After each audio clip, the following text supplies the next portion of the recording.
আচ্ছা, ভালোবাসার জন্য মানুষ কতটা ঝুঁকি নিতে পারে? কেউ ফুল হাতে প্রেমিকার সামনে দাঁড়ায়, কেউ হাজার মানুষের সামনে হাঁটু গেড়ে বসে বিয়ের প্রস্তাব দেয়, কিন্তু কেউ কি কখনো প্রায় ১,৫০০ ফুট উঁচু ভবনের মাথায় উঠে প্রেমিকার হাতে আংটি পরিয়েছে?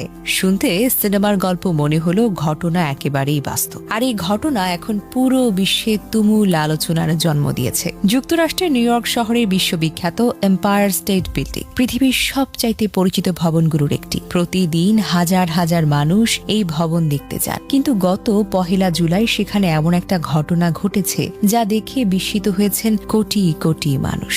রাশিয়ার ২ তরুণ তরুণী অ্যাঞ্জেলা নিকোলাও ও ইভান রিয়ারকুটস, তারা হলেন প্রেমিক প্রেমিকা। তবে সাধারণ প্রেমিক প্রেমিকা নন, তাদের নেশাই হলো পৃথিবীর সবচেয়ে উঁচু ভবনের চূড়ায় উঠে ছবি তোলা। আর সেই নেশায় এবার তাদের নিয়ে গেল এম্পায়ার স্টেট বিল্ডিং এর এমন একটি জায়গায় যেখানে সাধারণ মানুষের যাওয়ার কোনো অনুমতিই নেই। ভাবুন তো একবার, নিচে হাজার হাজার গাড়ি ছোট্ট খেলনার মতো দেখায়, মানুষগুলোকে দেখতে পিঁপড়ার মতো লাগছে। চারিদিকে শুধু আকাশ বাতাস, এক পা পিছলে গেলেই শতভাগ মৃত্যু। তবুও তাদের চোখে কোনো ভয় নেই। প্রথমে তারা একটা বড় কালো ব্যানার খুলে ধরেন, সেখানে লেখা হয়, the power of love beats the love of power, the world knows piece.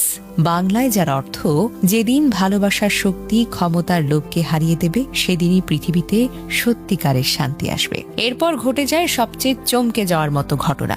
Ivan হঠাৎ প্রেমিকার সামনে হাঁটু গেড়ে বসেন, পকেট থেকে বের করেন একটি আংটি। তারপর সে ভয়ঙ্কর উঁচু জায়গাতে প্রেমিকা অ্যাঞ্জেলাকে বিয়ের প্রস্তাব দেন। অ্যাঞ্জেলা কোনো দ্বিধা না করে হাসি মুখে প্রস্তাব গ্রহণ করেন। ইভান তার হাতে আংটি পরিয়ে দেন। দুজন একে অপরকে জড়িয়ে ধরেন। সেই মুহূর্তের ছবি, সেই মুহূর্তের ভিডিও নিজেরাই সামাজিক যোগাযোগ মাধ্যমে প্রকাশ করেন। আর কয়েক মিনিটের মধ্যে ভিডিওটি ছড়িয়ে পড়ে পুরো বিশ্বে। লাখ লাখ মানুষ ভিডিওটি দেখেন। অনেকে বলেন, এটাই আমার জীবনের দেখা সবচাইতে রোমান্টিক অনুভূতি। কিন্তু সুখের সেই মুহূর্ত তো বেশিক্ষণ স্থায়ী হয়নি।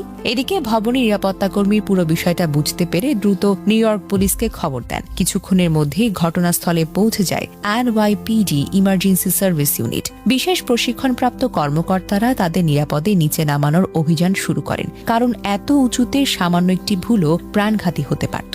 অনেকেই ভাবছিলেন তারা হয়তো পালিয়ে যাবেন, কিন্তু শেষ পর্যন্ত নিরাপদে নিচে নামার পরপরই দুজনকে পুলিশ হেফাজতে নেয়। পুলিশের অভিযোগ, তারা অনুমতি ছাড়া ভবনের নিষিদ্ধ অংশে প্রবেশ করেছেন। শুধু নিজের জীবনই নয়, উদ্ধার অভিযানে অংশ নেওয়া কর্মকর্তাদের জীবনও ঝুঁকির মধ্যে ফেলেছেন। তাদের বিরুদ্ধে অবৈধ অনুপ্রবেশ, বেপরোয়া আচরণ